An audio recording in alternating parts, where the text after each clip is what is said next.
보기엔 좋은데 생각보다 장사가 안 되는 펜션이 있고, 겉보기엔 엉성한데도 예약이 매어 터지는 펜션도 있습니다. 도대체 원인이 뭘까요? 디자인에 초점을 맞춰 설계한 건물과 오로지 장사에만 신경을 쓴 펜션이라는 차이가 가장 큰 원인이겠죠. 디자인에 초점을 둔 집은 분명 보기에 좋습니다. 하지만 돈을 벌 의도로 설계한 펜션은 자칫 엉성해 보이기까지 하죠. 이건 또 왜 그럴까요? 돈을 벌자고 하염없이 돈을 쓸 필요는 없죠. 방이 팔릴 만큼만 돈을 들이면 됩니다. 차라리 그렇게 아낀 돈을 객실 홈 스타일링이나 색다른 부대시설에 투자하는 게 훨씬 낫죠. 더더욱 심각한 건 디자인에 초점을 두고 설계해도 기대한 만큼 멋진 집이 만들어지질 않는다는 점이죠. 여기엔 두 가지 이유가 있습니다. 첫 번째는 비용의 문제고, 두 번째는 설계할 건물의 크기에 있죠. 안타깝지만 건축이나 인테리어의 완성도는 투자한 돈과 정비례합니다.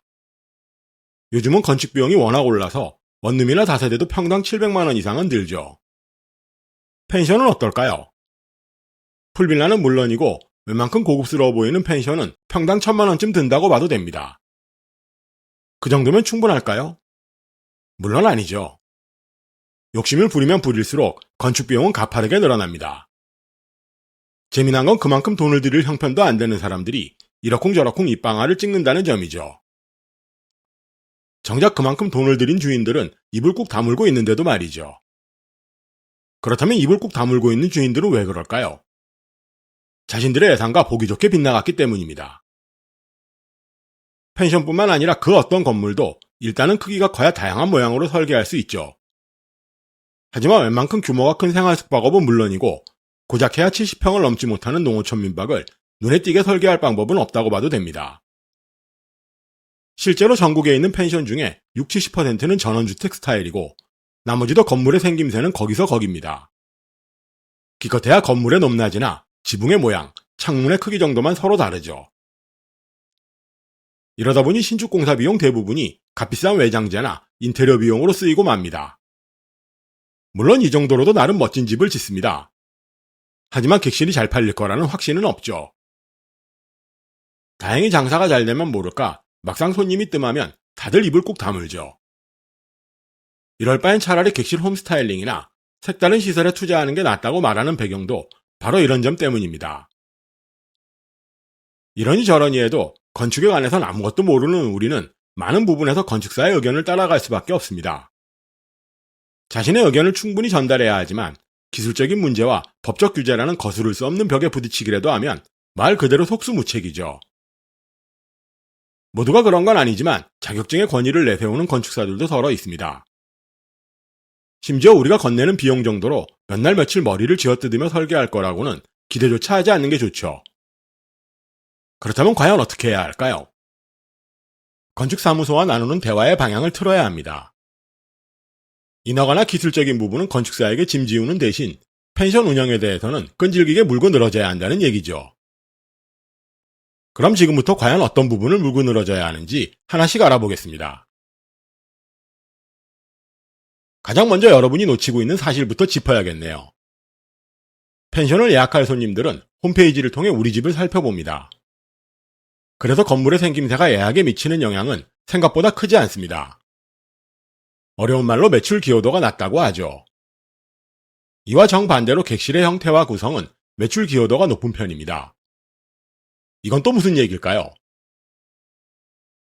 펜션 홈페이지에는 적게는 수십 장, 많게는 수백 장의 사진을 올려놓습니다. 그 중에 대부분은 객실 내부를 찍은 사진이죠. 물론 경치 좋은 바닷가 풀빌라나 디자인에 신경을 많이 쓴 감성숙소들은 건물 외관 사진에도 신경을 많이 씁니다. 그 자체로 예약에 많은 영향을 미치기 때문이죠. 하지만 거의 대부분 객실 내부 위주로 홈페이지를 만듭니다. 심지어 건물 외관이나 주변 풍경 사진이 아예 없는 홈페이지도 있죠. 그래서 펜션을 설계할 때 가장 먼저 신경을 쓸 부분은 객실 내부입니다. 더욱 정확히 말하면 객실의 형태와 구성이죠. 오래전에 만들어진 커플 펜션의 객실 구성은 무척 단순했습니다. 문을 열고 방 안에 들어서는 순간 침대와 식탁이 덩그러니 놓인 객실이 한눈에 들어왔죠. 한쪽 벽에 붙어있던 싱크대와 TV 정도가 객실의 시설 전부였습니다. 이랬던 객실 구성은 시간이 흐르면서 복잡해집니다. 방구석에 월풀이나 스파가 놓이고 객실 한복판에 수영장을 둔 풀빌라가 등장하죠. 하지만 이런 군더더기들을 걷어내면 침실과 거실, 주방과 욕실이 객실을 구성하는 전부라는 사실을 깨닫게 됩니다. 그래서 건축사무소와 가장 먼저 할 얘기도 침실과 거실, 주방과 욕실의 크기입니다. 아마 그 정도는 건축사무소가 알아서 해주는 거 아닌가 싶은 분들도 계실 겁니다. 하지만 안타깝게도 대부분의 설계는 정반대로 이루어집니다. 가장 먼저 건물의 생김새부터 잡은 다음에 두부 썰듯이 객실을 나누죠. 그런 다음 작은 방은 2인실로, 조금 큰 방은 4인실로 설계했다고 합니다. 믿기 힘드시죠? 하지만 실제로 눈에 띄는 펜션이 드문 이유도 바로 이런 식의 설계 때문입니다. 펜션 이름을 가린 채 홈페이지를 보면 여기가 커플 펜션인지 가족 펜션인지 구분조차 힘들죠. 강아지들 밥그릇이나 아이들 장난감만 없으면 애견 펜션이나 키즈 펜션의 객실도 서로 엇비슷합니다. 심지어 우리 집은 애견 펜션으로 운영할 생각입니다라고 미리 말해도 마찬가지죠. 우리 펜션을 남들보다 돋보이게 만들려면 가장 먼저 객실 구성의 우선순위부터 고민해야 합니다. 펜션의 테마에 따라 공간의 쓰임과 목적이 서로 다르기 때문이죠. 손님들이 펜션을 고를 때도 객실 구성을 유심히 살핍니다. 물론 머릿속에 객실 구성이라는 개념을 담아서 하는 건 아니죠.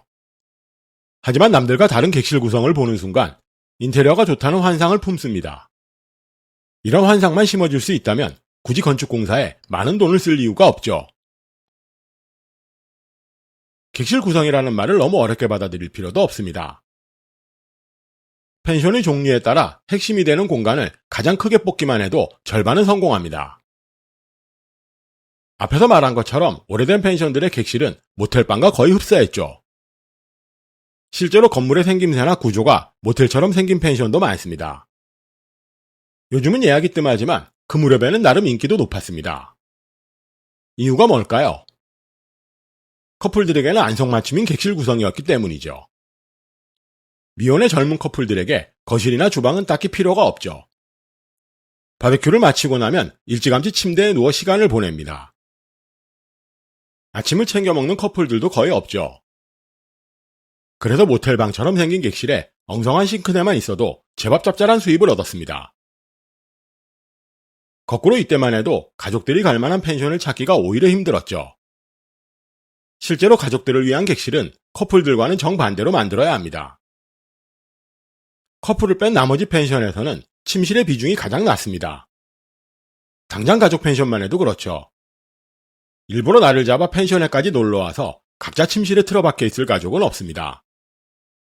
그래서 커플들과는 정반대로 온 가족이 모여서 놀 수 있는 주방과 거실이 가장 커야 합니다. 애견이나 키즈 펜션도 마찬가지죠. 양쪽 모두 거실을 제일 넓게 설계해야 합니다. 하지만 그 다음 순위는 엇갈립니다. 애견 펜션은 한바탕 띄워놓은 강아지들을 깨끗하게 씻길 수 있는 욕실이 거실 다음으로 중요하죠. 키즈 펜션도 욕실은 커야 합니다. 하지만 그보다는 엄마들을 위한 세련된 주방이 먼저죠. 여러 가족이 함께 온다는 점을 생각하면 커다란 욕실 하나보다는 침실마다 욕실을 따로 두는 게 훨씬 낫죠. 그렇다고 모든 펜션을 이런 식으로 설계해야 한다는 얘기는 아닙니다.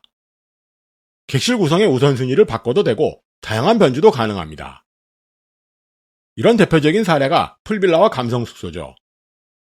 커플들이 주로 찾는 풀빌라는 수영장이 있는 거실이라는 변주로 공간을 설계했고, 감성숙소는 침실뿐만 아니라 모든 공간을 각각의 쓰임에 맞게 만들었다는 특징이 돋보입니다. 대신 양쪽 모두 객실 요금은 비쌉니다. 그런데도 꾸준히 예약이 들어오는 이유는 일상에서 누리지 못한 특별함 때문이죠. 만약에 펜션의 객실이 늘 지내는 자기 집과 다르지 않다면 굳이 비싼 돈을 들여 예약하진 않을 겁니다. 차라리 그 돈으로 자기 집에서 질 좋은 한우를 구워 먹고 마음 편히 쉬는 게 훨씬 낫겠죠. 그래서 펜션을 설계할 땐 도드라진 분위기가 눈에 띄는 객실 구성부터 고민해야 합니다.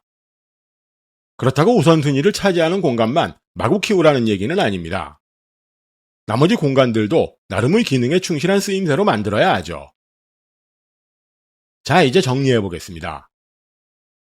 보기 좋은 펜션을 만들 생각이면 실력 있는 건축사무소에 설계를 맡기면 됩니다. 하지만 잘 팔릴 객실을 가지고 싶다면 자신의 의도를 확실하게 밀어붙여야 하죠. 그러기 위해선 가장 먼저 내가 만들 펜션에 맞는 객실 구성부터 고민해야 합니다. 펜션의 테마에 맞는 우선순위를 정했다면 그에 알맞은 객실 형태도 정해야 하겠죠. 일단 여기까지의 계획을 정리해서 건축사무소에 전달하면 건물의 형태나 구조는 자연스럽게 정해집니다. 이 과정에서도 짚어야 할 부분은 많지만 이 부분 역시 앞으로 차차 정리해드리도록 하겠습니다. 그럼 다음 시간에는 객실의 형태와 각종 시설의 배치에 대해서 알아보도록 하겠습니다. 오늘도 긴 영상 시청해주셔서 대단히 감사합니다. 지금까지 펜션 프로젝트 팀 로직이었습니다.